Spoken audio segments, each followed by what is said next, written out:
In the 2024 Jeep Grand Cherokee L, the journey from point A to point B isn't such a rush. In fact, with 3 rows of spacious comfort, thoughtfully crafted luxurious design, and an available premium Macintosh audio system, you'll find yourself seeking out the scenic route more often, even if it's just another lap around the block. Jeep, there's only one. Visit Jeep.com to learn more. Jeep is a registered trademark of FCA US LLC. I'm Katherine Schwarzenegger, host of BDA Baby, and let me tell you, as a parent, the worrying never stops. That's why I'm excited to tell you about the world's first 3-in-1 Child Shield by Energizer. It's the only coin lithium battery with 3 lines of defense for kids. It comes in secure packaging, has a bitter taste to help prevent swallowing, and an exclusive color alert technology that turns the mouth blue when it comes into contact with saliva as an instant alert to caregivers. To learn more, visit Energizer.com. August is here, and that means that the weather and the election cycle are heating up. The best way to beat the heat and stay up to date on the latest news from the US election to international breaking headlines is to become a DSR member and gain access to additional content across our network, in addition to other exclusive benefits. Use code BEATTHEHEAT to get 50% off of your membership and sign up today at thedsrnetwork.com/buy. That's Beat the Heat at thedsrnetwork.com/buy. Now please enjoy the show.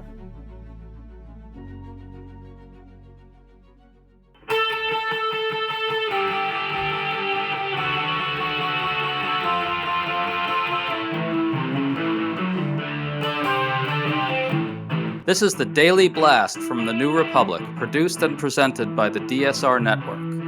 I'm your host, Greg Sargent.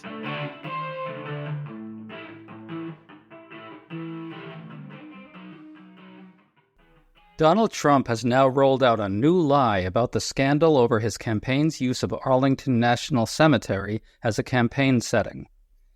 In an extended rant on Sean Hannity's radio show, he declared that there had been no conflict whatsoever at Arlington, even though the Army flatly confirmed that an employee had been shoved aside by Trump's campaign goons. We think this latest turn in the story exposes something larger about the role of bullying, violence, and rage in MAGA politics. So we're talking today to David Kurtz, the executive editor of Talking Points Memo, who has been writing incisively at TPM's Morning Memo newsletter about the Arlington incident's darker subtext. Great to see you again, David. Yeah, Greg, good to see you too. All right, folks, let's just quickly listen to what Trump said on Hannity's show, courtesy of Media Matters. What happened is so horrible if you look at just the records. There was no conflict. There was no fight. There was no anything. And I get home that night, and I get like a call that from one of the people that is press. Sir, there's a story that your people got into a tremendous fight with people representing the cemetery. Do you notice that the person represented now doesn't want to talk? He doesn't want to speak or talk. So, David, there are a couple things to unpack here. To reiterate, the Army put out a statement confirming that Trump's campaign aides had shoved aside a cemetery official who merely tried to enforce the rules against political activity in that section. Importantly, Trump's campaign had been told in advance that such activity was prohibited, but they shot what was plainly a campaign video there. In your latest piece, David, you called this from Trump, in which he falsely denied anything happened, a self-inflicted wound. Can you talk about that? Yeah, so this had seemed like it might go away over the long Labor Day weekend. You had the Army saying the case was closed. You had the woman staffer at the cemetery deciding not to press charges for fear of retaliation from Trump supporters. So there was a way in which this might have all just finally kind of gone away, but then he sort of denies that anything happened. Which, as you mentioned, the Army's flatly, made clear wasn't the case. But I think more importantly, the Trump campaign, spent most of last week just lambasting this staffer at the cemetery, right? Saying she'd had a mental health episode, saying that she didn't belong in the job. So there was this sort of relentless attack, and now they've come full circle to nothing even happened at all. So there's a way in which their own response hasn't been consistent. But I think more importantly, it sort of opens up the question, okay, if he's denying that anything happened and the Army is sitting on this police report that she filed about the incident, are they just going to keep sitting on that? Or are they going to finally provide some details that give us a little better picture of what happened and can provide some support for yet another victim of sort of one of Trump's public rants or violation of norms, or, in this case, sort of trampling across sacred ground? Yeah, I mean, Hannity, of course, dutiful little propagandist that he is, didn't mention any of these contrary facts, let alone confront Trump about them. I want to get to what you said about the possibility of a bigger accounting later. But first, I want to focus on the second part of the rant that we just heard. Note, David, that Trump said that the person who'd been shoved aside isn't saying anything publicly about it, as if this confirms that there was no conflict. But it's been reported that she wanted to press charges, and as you mentioned, decided not to out of fear of retaliation from Trump supporters. So I think for him to cite that as supposed proof that nothing really happened shows how the ever-present threat of MAGA thuggery and violence and retribution really functions, right?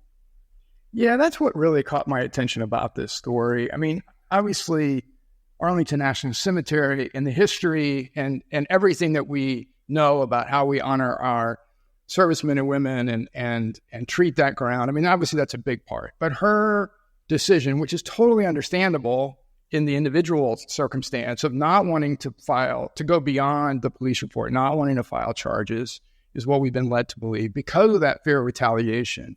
Just it gives us a much better picture of sort of how all of this has evolved over the last several years. Yale historian Timothy Snyder talks about it in terms of anticipatory obedience. When you know that the threats are coming, when you know that defending the norm or the law or the rule of law is going to create a backlash, and rather than go through with it, you sort of sidestep it and you try to avoid that. And I'm not, in this instance, I don't think that's something that we can put on one individual staffer at one military cemetery. But this is an Army-run facility. The Army's administrating it. An Army unit was given this police report. There's just a way in which sort of institutionally we can either run away from these conflicts, and it's easy for me to sit here and say, hey, confront. But I think sort of globally, we need to come at it with a much clearer understanding that our failure to confront repeatedly year after year after year gives momentum and creates almost this image of power and a sort of a feeling of powerlessness in us that we can't shake. And it just keeps snowballing and getting worse and worse. 100% agree with all that. And I want to say that you would think that this would get Democrats to do more to get to the bottom of what happened. So in fairness, some Democrats are pushing the Army for more details about the confrontation, including the incident report that you mentioned. I think there's not a great deal of clarity about whether there is such a report or exactly what it is, but it may exist. At a minimum, the Army could just provide a full accounting. Congressman Jamie Raskin sent a letter to the Army demanding this. Now, I get the sense that some Dems don't really want to take this on. I imagine they fear it brings up discussion of the withdrawal from Afghanistan. But it's their duty to exercise oversight here. The Armed Services Committees have clear oversight jurisdiction. Trump's campaign officials may have broken the law. And then, as you say, there are all the larger issues at stake. Do you think this would be hard for Dems to explain politically? Look, everyone gets the importance of our military cemeteries. Everyone understands intuitively why you wouldn't want to introduce politics, campaign politics, into that setting. Look, there's nothing about this episode that tells us anything about Trump that we didn't already know. We know exactly who he is. We've known who he is for years, if not decades. These incidents reveal more about us than they do about him. And what this reveals about us is that we're timid. We're still not prepared to sort of confront the threat that he poses to democracy, to our most vital institutions, and in this instance, to what is a national shrine. And, if we can't stand up now, then when? You would think. Now, in fairness, Trump during the interview did speak emotionally about what the parents of the fallen who'd invited him had been through, and we should note that the parents really did want Trump there. So this isn't an easy situation for the Army. I mean, they don't want to be seen as disrespecting what the parents wanted, but we should also add that we have heard from families of the fallen who were quite ticked and upset about what Trump did. I mean, this to me kind of gets at the core of this. It's precisely because the families are differing over this that we don't want this kind of thing, right? Yeah, that's it. And frankly, I don't think this is a hard circle to square. The rules of the cemetery are such that he could have gone to the wreath-laying ceremony as he did at the family's invitation and done all of that with no objection or no outcry. It was then taking this into that particular section, Section 60, where all of our most recent war dead are buried, the Afghanistan and Iraq veterans. And obviously families have high sensitivity around that, right? And I think what was particularly irksome to me was that the Army saw this coming, right? And they knew that this, as anyone would, it's Trump. Of course he's not going to abide by the rules. Of course he's going to flout whatever they tell him not to do. But to leave it up to, an individual staffer on the ground, on the spot, rather than having, sort of a more proactive effort to protect your own people, right? Protect your own people and not put them in the impossible position that it seems like this particular staffer was put in. I would just add, Greg, we really just don't know. A lot of this is just basic who, what, when, where, how of what happened. I think it's entirely possible that the encounter or the brush by or whatnot wouldn't necessarily be prosecutable, but would still be pretty egregious behavior. Or it could be. We just don't know, right? So I think there's a way in which, I don't want to prejudge the facts. I'm more interested in let's get the facts. Because I think there is something to learn for this about how do we protect people, public servants, others who are kind of on this front line of having to deal with this, which they shouldn't have to be dealing with individually or one-on-one. Supporting your point, I would note that it's been reported that the woman, as we mentioned, contemplated pressing charges. And so I got to think, if she contemplated this, then at an absolute minimum, some kind of highly inappropriate manhandling probably happened. It's a pretty big deal to want to press charges and then to back off of it out of fear of retribution. At a minimum, we need to know the facts. Yeah, that's it. Well, okay, so I want to go on to another part of Trump's rant on Hannity. At one point, he said this. Because of that, we have Russia attack Ukraine, and we have Israel be attacked on October 7th. And China is feeling very frisky. And they have no respect for her or him, and I think less for her. David, blaming Russia's invasion of Ukraine, which Trump and much of his movement at minimum aren't really slightly concerned about and may actively support, on the pullout from Afghanistan is just ugly, ugly stuff. How should Democrats handle this part of it, do you think? Well, I think there's an element of this in which Trump is still running against Biden. And, I think he can try to loop this whole line of attack in to include Vice President Harris for obvious reasons. But, I just don't know how much this resonates. I know where it resonates. It definitely resonates with his base. And I'm sure it resonates with some of the families of those who were killed in the attack in the waning days of our time in Afghanistan. But, I think the broader point, right, of, feckless Biden, running away from Afghanistan with his tail between his legs is what he's going for here, and sort of the display of strength.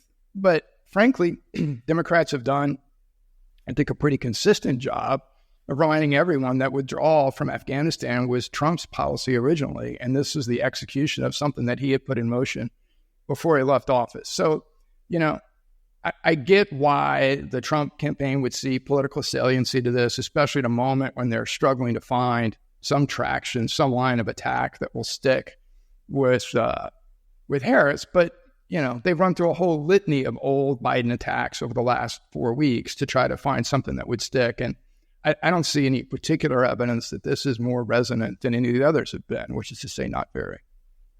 Well, what you just said about the bigger story on Afghanistan is super important. I will note that in the campaign video, his aides filmed at Arlington, he repeats one of his favorite lies, that in 18 months during his presidency, no American was killed in Afghanistan. That's in the campaign video, which draws a contrast between the two administrations' handling of the situation, using Arlington as the backdrop. Okay? The Washington Post's Glenn Kessler took a look at this and found that there is no 18-month stretch during Trump's presidency where there were no hostile fire fatalities there. And also, as you point out, Trump approved the agreement with the Taliban for a full withdrawal.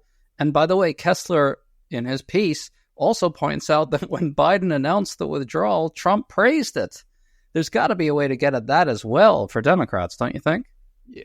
No, I think there's a lot of I don't think it's something that Democrats feel like they're on the defensive on. And there are, in fact, several points like the one you just made that can be offensive points for them as they deal with this particular issue.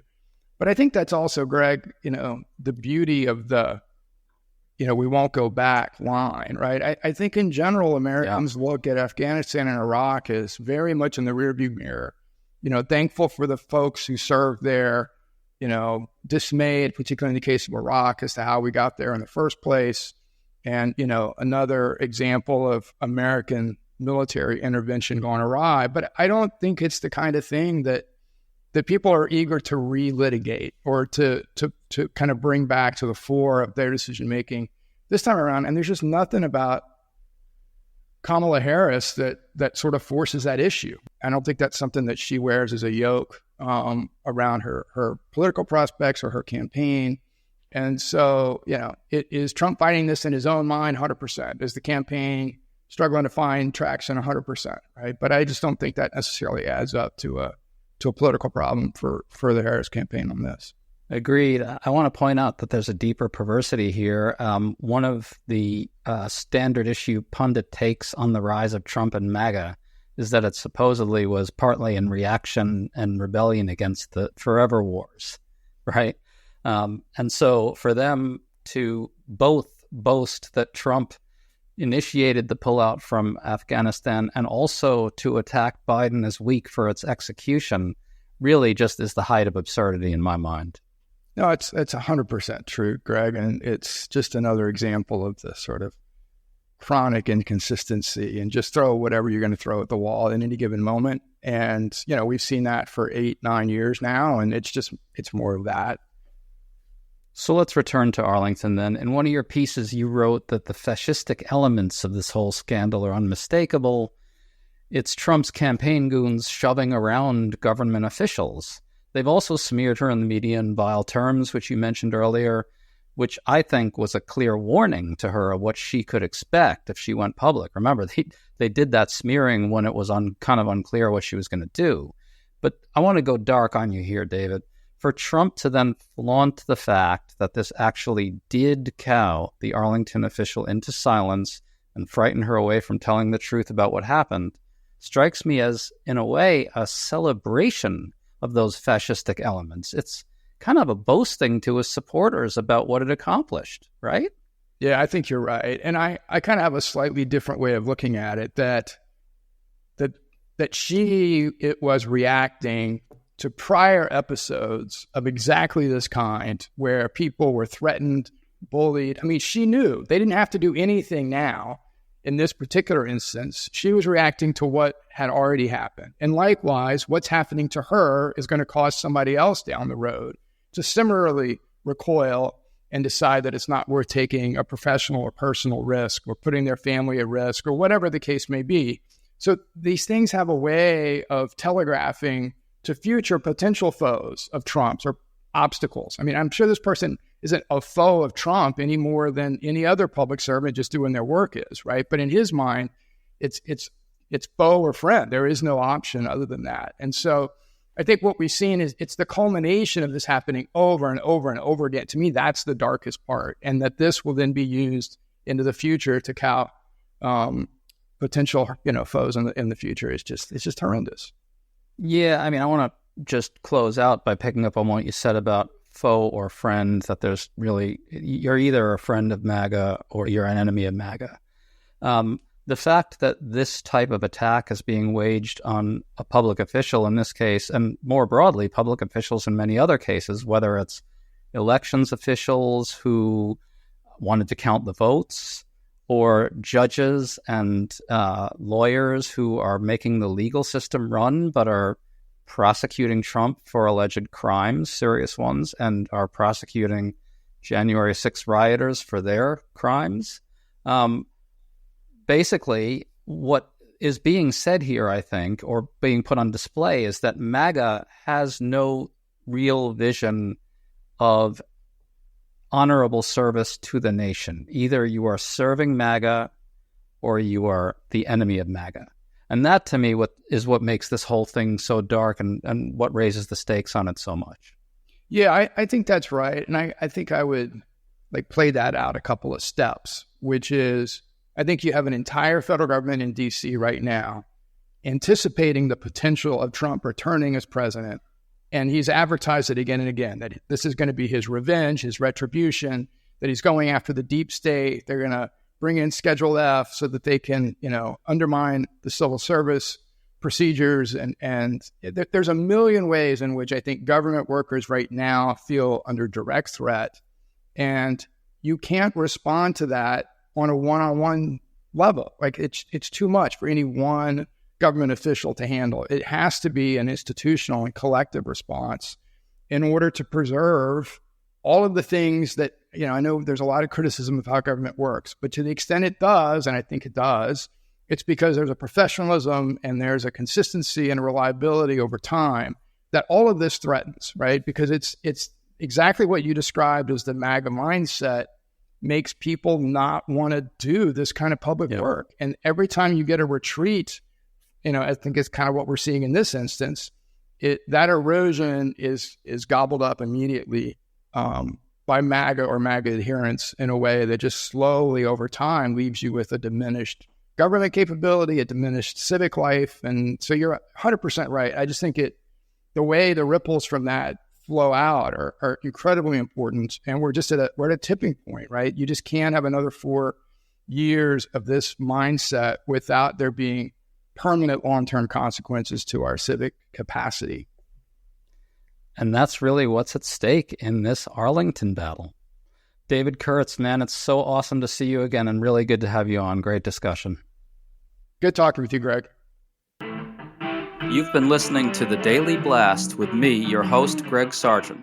The Daily Blast is a New Republic podcast and is produced by Riley Fessler and the DSR Network.